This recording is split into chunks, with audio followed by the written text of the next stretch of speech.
ചെറുപ്പത്തിൽ school time table കിട്ടുമെന്നും അതിന് പണം നൽകണമെന്നും പറഞ്ഞ് വീട്ടിൽ നിന്നും പൈസ അടിച്ചെടുത്ത ഒരു കൂട്ടുകാരൻ എനിക്കുണ്ടായിരുന്നു. എനിക്ക് ഇന്നത്തെ കേരളത്തിലെ BJP എന്ന് കേൾക്കുമ്പോൾ അവനെയാണ് ഓർമ്മ വരുന്നത്. കാരണം എവിടെ നിന്നൊക്കെ പണം അടിച്ചു മാറ്റാൻ പറ്റുമോ അവിടെ നിന്നെല്ലാം അടിച്ചു മാറ്റിയിരിക്കുകയാണ്. അയോധ്യയിലെ അമ്പലക്കൊള്ളയുടെ അത്രയൊന്നും വരില്ലെങ്കിലും കേൾക്കുമ്പോൾ തന്നെ അതിശയമുള്ള സംഭവമാണ് ഇപ്പോൾ പുറത്തു വന്നിരിക്കുന്നത്. പാർട്ടിയുടെ തന്നെ കൊടികളും തോരണങ്ങളും എന്തിനധികം പറയുന്നു, മുദ്രാവാക്യങ്ങൾ വരെ വാങ്ങാൻ ലക്ഷങ്ങൾ അടിച്ചെടുത്തവരാണ് ഈ കേരളത്തിലെ BJP മാന്യന്മാർ. ഇപ്പോഴത്തെ ഏറ്റവും ഭയപ്പെടുത്തുന്ന മറ്റൊരു മോഷണം കൂടി പുറത്തു വന്നിരിക്കുകയാണ്. അതായത് പ്രധാനമന്ത്രി നരേന്ദ്രമോദിയുടെ കേരള സന്ദർശനവുമായി ബന്ധപ്പെട്ട് സുരക്ഷാ ചുമതലയുള്ള SPGയുടെ പേരിലും BJPയിൽ വൻ സാമ്പത്തിക തട്ടിപ്പ് നടന്നിരിക്കുന്നു. പ്രധാനമന്ത്രിയുടെ യാത്രാ ചെലവുകൾ പൂർണ്ണമായും സംസ്ഥാന സർക്കാർ വഹിക്കുകയാണ്, അത് നമുക്കറിയാം. അപ്പോഴാണ് സുരക്ഷാ സേനയുടെ യാത്രാ ചെലവ് എന്ന പേരിൽ 3,24,000 രൂപയുടെ വ്യാജ ബില്ലുകൾ BJP പാസാക്കിയെടുത്തിരിക്കുന്നത്.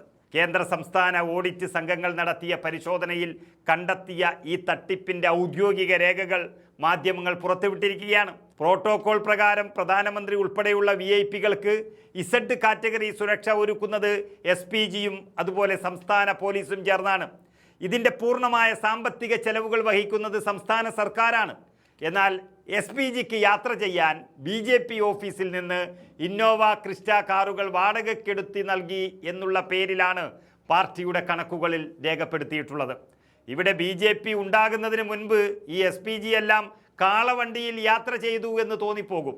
അതായത് കഴിഞ്ഞ മാർച്ച് 30, ഏപ്രിൽ 4 എന്നീ തീയതികളിൽ തിരുവല്ല, തിരുവനന്തപുരം എന്നിവിടങ്ങളിൽ നടന്ന പ്രധാനമന്ത്രിയുടെ സന്ദർശനത്തിനിടെ ഈ വാഹനം 5029 കിലോമീറ്റർ ഓടിയതായാണ് ബില്ലുകളിൽ കാണിച്ചിരിക്കുന്നത്.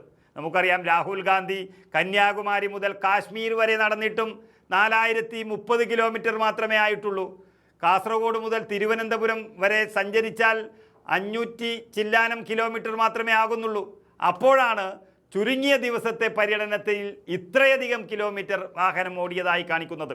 ഇത് പച്ചക്കള്ളമാണെന്ന് മനസ്സിലാക്കിയ ബുദ്ധിയുള്ളവർ പുറത്തു പറഞ്ഞതോടെ BJPയിലെ സാമ്പത്തിക തട്ടിപ്പ് കൂടുതൽ പുറത്തു വന്നു. പുറത്തു നിന്നാരും കണ്ടെത്തിയത് മാത്രമല്ല, BJPയുടെ തന്നെ ഓഡിറ്റ് സംഘം തയ്യാറാക്കിയ കണക്കുകളിലാണ് ഈ വിവരങ്ങളുള്ളത്. SPGയുടെ പേരിലുള്ള തട്ടിപ്പിന് പുറമെ മറ്റു പല സാമ്പത്തിക ക്രമക്കേടുകളും BJPയുടെ ഓഡിറ്റ് റിപ്പോർട്ടിൽ വ്യക്തമാക്കിയിട്ടുണ്ട്.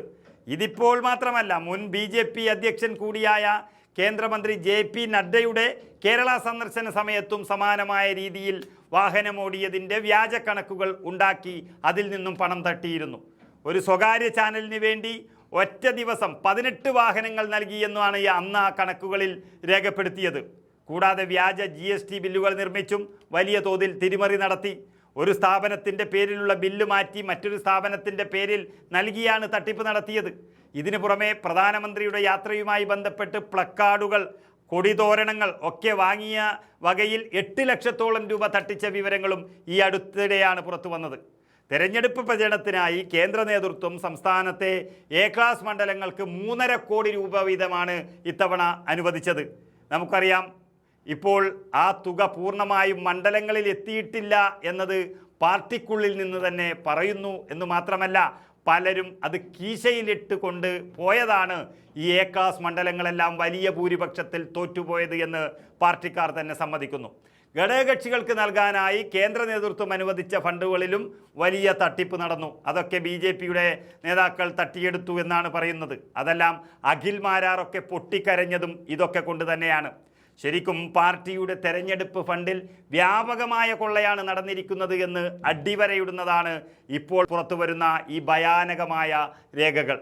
സാമ്പത്തിക ക്രമക്കേടുകൾ വ്യക്തമാക്കുന്ന കൂടുതൽ തെളിവുകളും ശബ്ദരേഖകളുമൊക്കെ വരും ദിവസങ്ങളിൽ പുറത്തു വരുമെന്നാണ് BJPയിൽ നിന്ന് തന്നെ ഒരു വിഭാഗം പറയുന്നത്.